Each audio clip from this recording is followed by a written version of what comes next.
I'm Corbett Wall with DV Auction, here with your feeder flash for Monday, Juneteenth, brought to you in part by Macrison by Bimeda. Go to Macrison.com to learn more about how Macrison compared head-to-head versus Pioneer products on a 4,600 head trial. Also, Joplin Regional Stockyards going to start early again. They'll be selling by 6, be on bunches by 7 or 7:30, I'm sure. Got 8,500 head, another big run for them. Tons of yearlings. And then included in the consignment is a 600 head string of top quality Angus genetics. I mean reputation Angus genetics, guys. Now they are going to be right off the cow, but the quality is going to be unbelievable. But check out Joplin on dvauction.com if you want to get in there and view and bid some of those cattle on Joplin Regional Stockyards. Don't forget, this Thursday, Joplin's going to have one of their wean vac specials, expecting another 6,000 head of cattle to come through the ring on Thursday. That will be a lot of long time weaned and all their shots, 600 to 750 pound grazers. So if you guys are interested in any of those cattle, can't be there, get on to dvauction.com or get a hold of an order buyer there. Celebrate Juneteenth. You guys might think that's tongue-in-cheek because maybe I don't think that Juneteenth deserves to be an official holiday, but I'm not saying that tongue-in-cheek. I'm saying celebrate it. Not by shooting each other like some of the inner city people do, but I mean just enjoy a Monday where we're having regular business in the livestock industry and we don't have to worry about the CME futures. It's so nice. Everybody in Oklahoma City and Joplin and the other places where they have big sales on Monday, they don't have to keep checking their phone. They don't have to keep asking one another what the board's doing. They can just do their business and they don't have to worry about it. They don't have to worry about corn jumping through its ass again or anything like it did on Friday. They can just sit there and buy their cattle, fill their orders, and they know that nothing's really going to change. So it doesn't happen very often. It's one of only 10 days that the CME is closed for official holidays, and it's on a Monday, which is nice. So just enjoy the celebration of Juneteenth, guys.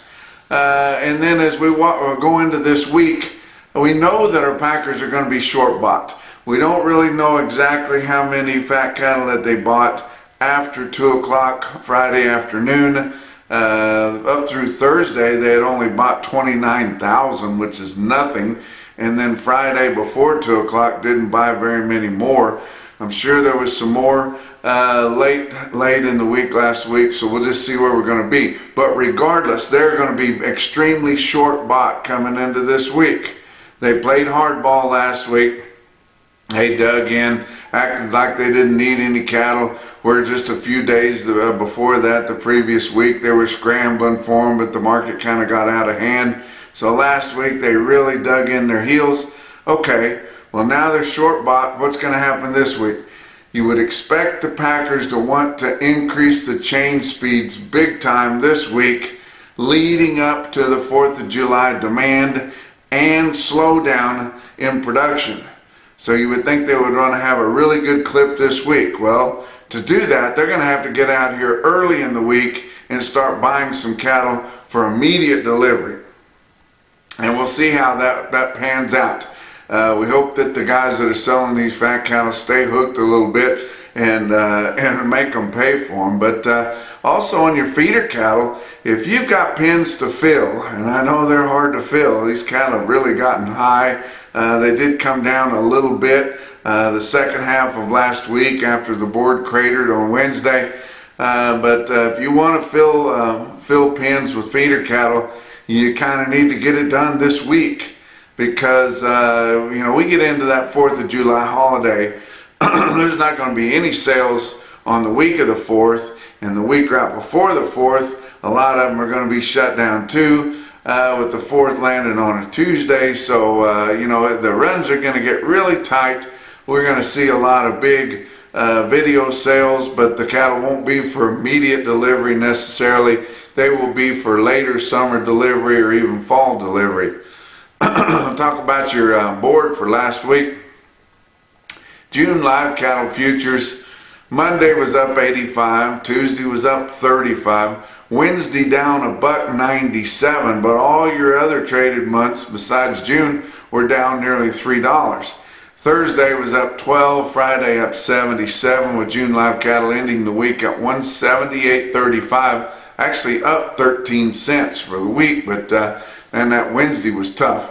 But August contracts ended the week down 13 cents at 170, 172.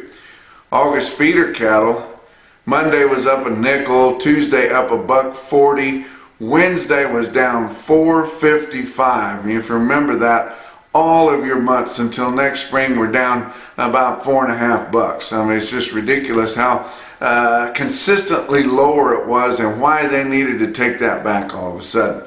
Thursday was down another $1.77 on your August contract. Friday back up 80 cents, but your August contracts, and they're very important because they price a lot of cattle off of those basis trade type deals on your feeder cattle. But August feeders ended the week last week at $234.92, still a huge premium to what we're seeing currently in your cash index levels. But that was $4.08 lower compared to the end of the previous week. September feeder cattle ended the week at $238.17, down $3.53. Now corn and your grains were up big late in the week last week and just really jumped up there because we didn't see that June 15th rain that they were kind of counting on. It looked like maybe over the weekend there were some small systems, but they were kind of going south of where we really need it, which is in the central and the eastern corn belt, because they are starting to get serious dry. But December new crop corn contracts ended the week last week at $5.97.5. That was up 60 cents for the week. November new crop beans ended at $13.42.25. That was up $1.38 a bushel compared to the end of the previous week. And Kansas City hard red winter wheat for September ended at $8.39, up 41.25. Big gains late last week for your grains, and I think we'll probably see that in these early Monday sales. We're going to see some pressure on your feeder market there. Let's talk about your fat cattle trade for last week. Up through Thursday of last week, we'd only sold 29,100 head, which is nothing. Live sales in your 5-area feeding region direct basis, steers and heifers was 181 to 188. That was actually a buck higher on the bottom side of the spread to 6 lower on the top. But your weighted average on live steers was 186.78, down 228. But that's not near the volume that we need, so that's going to change. And not real sure which direction it's going to go, depending on how many more they bought in the southern plains. But dress sales ranged from $2.93 to $3. Didn't see a whole lot of that $3 like we did the previous week. That was kind of steady to $3 lower, but your weighted average was a bunch lower, $296.08 in your 5-area feeding region. That was down $3.06. Then on Friday, come in, Iowa sold 3,500, which is still light, only 13,300 up through 2 o'clock on Friday afternoon. Probably some more late, but we don't know. 185 to 186 was the only price we saw on Friday, and that was steady to $2 lower for the most part on the bulk of sales than it was the previous week. Nebraska only 600 head on Friday, just short of 20,000 head for the week, which is still very light for them. Live sales 185 to 190, dress sales at 296. Kansas was $4 lower for the most part, and all the cattle sold on Friday, 2,000 head of them is all, and it was 180 to mostly 182, and that would be $4 lower. Texas mostly $3 lower at 182, and only 2,100 head of sales in Texas, and they all happened on Friday. So I assume there's going to be significantly more cattle in the southern plains that are going to show up that sold on Friday. That's going to pull your weighted averages down quite a bit more. Box beef cutout values gained big time last week. Choice cuts on your weighted average on all of last week's choice cut sales up 15.44 at 339.93 for a weighted average, and late Friday sales were another $3 higher than that at 343.09. Select your weighted average on all of last week's sales up 839 at 309.90, and your late Friday sales were another $1 higher than that. So huge gains on your box beef cutout values. And as I always say, wouldn't it be nice to be like the Packers, and whenever your inputs get higher, like the cattle have been getting pretty high, you can just charge more for what you sell and everything works itself out. Talk about what else is going on. Ever.ag specializes in livestock policies, grain brokerage, insurance services, advisory services to buyers and sellers of grain, and vault software technology. Navigate risk management with Ever.ag.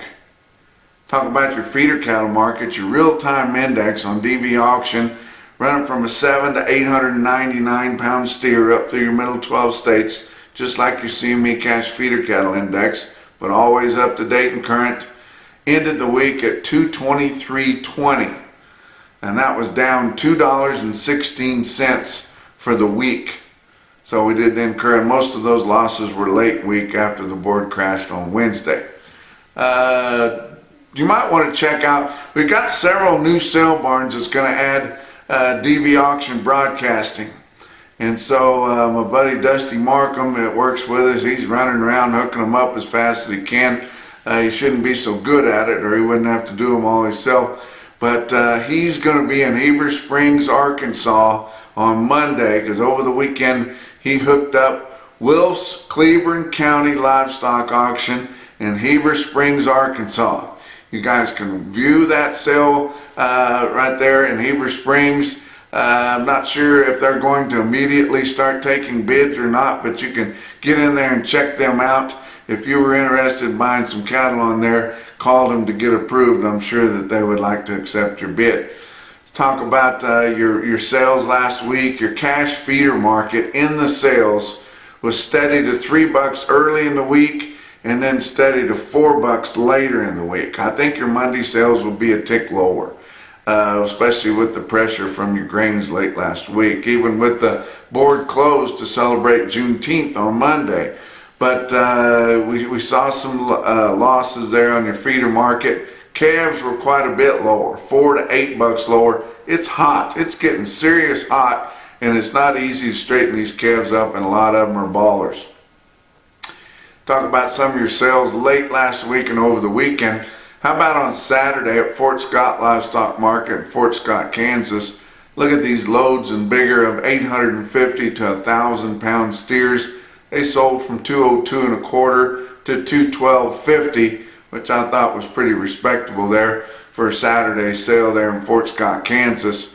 Last Thursday, late in the afternoon, I didn't give you any results of that, but elite livestock sales from Montgomery, Alabama, or our buddies that used to be at the Montgomery stockyards, they had one hell of a video board sale there, guys. And it was just like the board wasn't even lower on Wednesday. Everything just clicking right along. They just keep having these good video board sales, one after the other, and they've got several more coming up this summer.